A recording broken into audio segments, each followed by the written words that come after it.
నమస్తే, welcome to news watch. This is Balakrishna. ఇప్పుడు బులెటిన్లో హెడ్లైన్స్ చూద్దాం. నేడు ఏపీ పర్యటనకు ప్రధాని. సత్యసాయి జిల్లాలో పలు అభివృద్ధి కార్యక్రమాలకు శ్రీకారం. బీఆర్ఎస్ ఎమ్మెల్సీ కవితకు ఈడీ సమన్లు. కేసు సుప్రీంకోర్టు పరిధిలో ఉండడంతో విచారణకు హాజరు కావాలన్న కవిత. స్కిల్ డెవలప్మెంట్ కేసుపై నేడు సుప్రీం తీర్పు. సర్వత్రా ఉత్కంఠ. జల్లికట్టుల అపశృతి. 45 మంది గాయాలు. వరుస సెలవులతో తిరుమలకు పోటెత్తిన భక్తులు. దోమకొండ మండల వ్యాప్తంగా ఘనంగా సంక్రాంతి సంబరాలు. చైనా మాంజా విక్రయిస్తే కఠిన చర్యలు తీసుకుంటామన్న నారాయణఖేడ్ ఎఫ్ఆర్ఓ. పట్టణంలో పలు షాపుల్లో ఆకస్మిక తనిఖీలు. జ్యూరిచ్ విమానాశ్రయానికి చేరుకున్న సీఎం రేవంత్. దావోస్లో సీఎంకి ఘనంగా స్వాగతం పలికిన ఎన్ఆర్ఐలు. అనంతగిరి అభివృద్ధికి 100 కోట్ల నిధుల కేటాయింపు. స్వదేశీ దర్శన్ పేరుతో అభివృద్ధి చేస్తామన్న కేంద్ర మంత్రి కిషన్ రెడ్డి. బీజేపీ తెలంగాణ సంస్థాగత ప్రధాన కార్యదర్శిగా చంద్రశేఖర్ నియామకం. ఇప్పుడు బులెటిన్లో వివరాలు చూద్దాం. ప్రధాని మోదీ ఇవాళ శ్రీ సత్యసాయి జిల్లాలో పర్యటించనున్నారు. గోరంట మండలం పాలసముద్రం సమీపంలో నిర్మించిన national academy of customs in direct taxes and narcotics NACIN ప్రారంభిస్తారు. మధ్యాహ్నం బెంగళూరు నుంచి ప్రత్యేక విమానంలో లేపాక్షి తొలుత చేరుకోనున్న మోదీ ఆలయాన్ని, శిల్పకళా సంపదను సందర్శిస్తారు. ఆ తర్వాత NACIN ప్రారంభిస్తారు. అనంతరం జరిగే సభలో ఆయన ప్రసంగించనున్నారు. ఢిల్లీ లిక్కర్ స్కామ్లో ఎమ్మెల్సీ కవితకు ఈడీ మరోసారి సమన్లు పంపింది. రేపు తమ ముందు విచారణకు హాజరు కావాలని పేర్కొంది. రేపు విచారణకు హాజరు కావాలని కవిత ఈడీకి లేఖ రాశారు. సుప్రీంకోర్టులో కేసు పెండింగ్లో ఉందని గుర్తు చేశారు. కేసు తేలే వరకు హాజరు కాకూడదని నిర్ణయించుకున్నట్టు తెలుస్తోంది. ఈ కేసులో గత ఏడాది మార్చిలో 3 రోజుల పాటు కవితను ఈడీ విచారించింది. స్కిల్ డెవలప్మెంట్ కేసుపై టీడీపీ చీఫ్ చంద్రబాబు దాఖలు చేసిన క్వాష్ పిటిషన్పై నేడు సుప్రీంకోర్టు తీర్పు వెల్లడించనుంది. తనపై నమోదైన ఎఫ్ఐఆర్ క్రిమినల్ ప్రొసీడింగ్స్ రద్దు చేయాలని CBN పిటిషన్లో పేర్కొన్నారు. అవినీతి నిరోధక చట్టం 1988లో సెక్షన్ 17Aని ఉదాహరిస్తూ ఆయన అరెస్టును సవాల్ చేశారు. ఈ కేసులో CBN 52 రోజులు రాజమండ్రి జైల్లో రిమాండ్ ఖైదీగా ఉన్న విషయం తెలిసిందే. ఈ నేపథ్యంలో తీర్పుపై ఉత్కంఠ నెలకొంది. తమిళనాడులో జల్లికట్టు ఉత్సవాలు ఉత్సాహంగా సాగుతున్నాయి. పలుచోట్ల అపశృతి సంఘటనలు చోటు చేసుకున్నాయి. అవనీయాపురంలో పోలీసులతో సహా 45 మంది గాయపడ్డారు. వారిని ఆసుపత్రికి తరలించారు. సంక్రాంతి వేడుకల్లో భాగంగా తమిళనాడులో జల్లికట్టు ఉత్సవాలు నిర్వహించడం ఆనవాయితీగా వస్తోంది.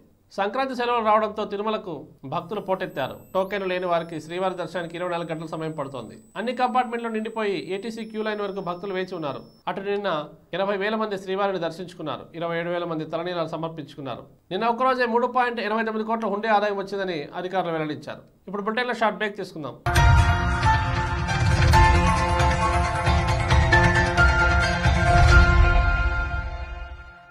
శ్రీ కనకదుర్గ జ్యోతిష్యాలయం గురుజీ లక్ష్మణ్ రాజు గారు. మీకు ఎలాంటి సమస్య ఉన్నా దానికి ఖచ్చితమైన పరిష్కారాన్ని చూపించే గురువు లక్ష్మణ్ రాజు గారు. వ్యవసాయం, వ్యాపారము, చదువు, ఉద్యోగం, పెళ్లి, పుత్ర సంతానం, ప్రేమ సమస్యలు, జ్ఞాపక శక్తి, కుటుంబ సమస్యలు, ఆరోగ్య సమస్యలు, ఇలాంటివి ఎన్ని సమస్యలున్నా ఇట్టి పరిష్కారం లభిస్తుంది. విదేశీ ప్రయాణము, ప్రమోషన్, ట్రాన్స్ఫర్, లాభ నష్టాలు, భార్యాభర్తల మధ్య కలహాలు, కన్ను దృష్టి, నిమ్మకాయ దృష్టి లాంటి బాధలు తొలగుతాయి. అక్షింతల దోషం, నాగదోషం, రాత్రి కలలు, కలవరింపులు, నవగ్రహ దోషం లాంటి అనేక దోషాలు నివారించబడతాయి. ఆరోగ్య శాంతి, లక్ష్మీ శాంతిని కోల్పోవడం, పిల్లల చదువులు, పిల్లల ఆరోగ్యాలు, కోర్టు సమస్యలు, ఎటువంటి సమస్యకైనా ఫోన్ ద్వారా జ్యోతిష్యం చెప్పి 100% శాశ్వత పరిష్కారం చూపిస్తారు. గురుజీ లక్ష్మణ్ రాజు గారు. గురువు గారి మొబైల్ నెంబర్ 9179444133 9440001022. గురుగారి address new Nagole, Bharat petrol bunk పక్కన, నిస్సాన్ షోరూమ్ ఎదురుగా, యూనియన్ బ్యాంక్ పైన, హైదరాబాద్.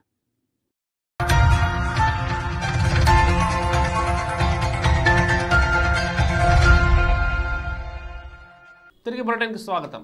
కామారెడ్డి జిల్లా దోమకొండ మండల కేంద్రంలో సంక్రాంతి సంబరాలు ఘనంగా నిర్వహించారు. భోగి, సంక్రాంతి, కనుమ పండుగలను కుటుంబ సభ్యులతో కలిసి మహిళలు ఇంటి ముందు అందంగా ముగ్గులు వేసి కుటుంబ సభ్యులతో కలిసి సంబరాలు జరుపుకున్నారు. సంగారెడ్డి జిల్లా నారాయణఖేడ్ పట్టణంలో ఫారెస్ట్ రేంజ్ ఆఫీసర్ చంద్రశేఖర్ సిబ్బందితో కలిసి గాలిపటాల దుకాణాలను తనిఖీ చేశారు. చైనా మాంజాలు వాడడం వల్ల జరుగుతున్న నష్టాల గురించి అవగాహన కల్పించారు. చైనా మాంజాన్ని నిషేధించడానికి సంబంధించిన పోస్టర్లను అతికించారు. ఒకవేళ ఎవరైనా చైనా మాంజా విక్రయిస్తే చర్యలు తీసుకుంటామని పోలీసులు హెచ్చరించారు.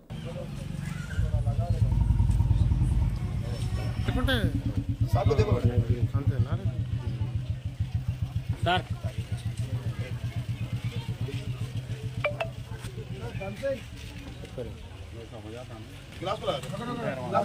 दिखना लूंगा ऊपर रहे हूँ ऐसा सर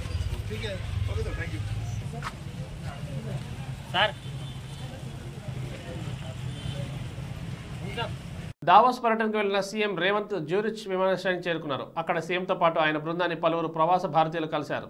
వారంతా రాష్ట్రాన్ని పునర్నిర్మించేందుకు తమతో పాటు ఈ ప్రయాణంలో భాగం కావడానికి ఉత్సాహంగా ఉన్నారని సీఎం ట్వీట్ చేశారు. మంత్రి శ్రీధర్ బాబుతో కలిసి వారిని మీట్ అవ్వడం ఆనందంగా ఉందన్నారు. దావోస్లో తమ బృందం కొన్ని ముఖ్యమైన సమావేశాల్లో పాల్గొననున్నట్లు తెలిపారు. వికారాబాద్ జిల్లా అనంతగిరిలో పర్యాటక అభివృద్ధి కోసం 100 కోట్ల నిధులు కేటాయిస్తున్నట్లు కేంద్ర పర్యాటక శాఖ మంత్రి కిషన్ రెడ్డి తెలిపారు. త్వరలో పనులు ప్రారంభిస్తామని చెప్పారు. కేంద్ర ప్రభుత్వ నిధులతో స్వదేశీ దర్శన్ పేరుతో ఈ కార్యక్రమం చేపడతామని పేర్కొన్నారు. హైదరాబాద్ నగరానికి దగ్గరగా ఉండడంతో చాలా మంది ఐటీ ఉద్యోగులు అనంతగిరికి వస్తారని తెలిపారు. బీజేపీ తెలంగాణ సంస్థాగత ప్రధాన కార్యదర్శిగా యూపీకి చెందిన చంద్రశేఖర్ని ఆ పార్టీ అధిష్టానం నియమించింది. ఈ మేరకు బీజేపీ జాతీయ ప్రధాన కార్యదర్శి అరుణ్ సింగ్ ఓ ప్రకటన విడుదల చేశారు. చంద్రశేఖర్ ప్రస్తుతం రాజస్థాన్ రాష్ట్ర బీజేపీ సంస్థాగత ప్రధాన కార్యదర్శిగా ఉన్నారు. ఇప్పుడు బులెటిన్ హెడ్లైన్స్ మరోసారి చూద్దాం. నేడు ఏపీ పర్యటనకు ప్రధాని సత్యసాయి జిల్లాలో పలు అభివృద్ధి కార్యక్రమాలకు శ్రీకారం. బీఆర్ఎస్ ఎమ్మెల్సీ కవితకు ఈడీ సమన్లు. కేసు సుప్రీంకోర్టు పరిధిలో ఉండడంతో విచారణకు హాజరు కావాలన్న కవిత.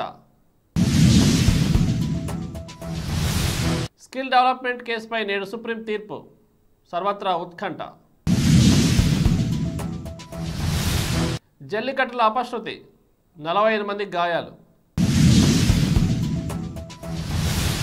వరుస సెలవులతో తిరుమలకు పోటెత్తిన భక్తులు. దోమకొండ మండల వ్యాప్తంగా ఘనంగా సంక్రాంతి సంబరాలు. చైనా మాంజా విక్రయిస్తే కఠిన చర్యలు తీసుకుంటామన్న నారాయణఖేడ్ ఎఫ్ఆర్ఓ. పట్టణంలో పలు షాపుల్లో ఆకస్మిక తనిఖీలు. జ్యూరిచ్ విమానాశ్రయానికి చేరుకున్న సీఎం రేవంత్. దావోస్లో సీఎంకి ఘనంగా స్వాగతం పలికిన ఎన్ఆర్ఐలు. అనంతగిరి అభివృద్ధికి 100 కోట్ల నిధుల కేటాయింపు. స్వదేశీ దర్శన్ పేరుతో అభివృద్ధి చేస్తామన్న కేంద్ర మంత్రి కిషన్ రెడ్డి. బీజేపీ తెలంగాణ సంస్థాగత ప్రధాన కార్యదర్శిగా చంద్రశేఖర్ నియామకం. ఇవి వాల్టి bulletins. Keep watching news watch.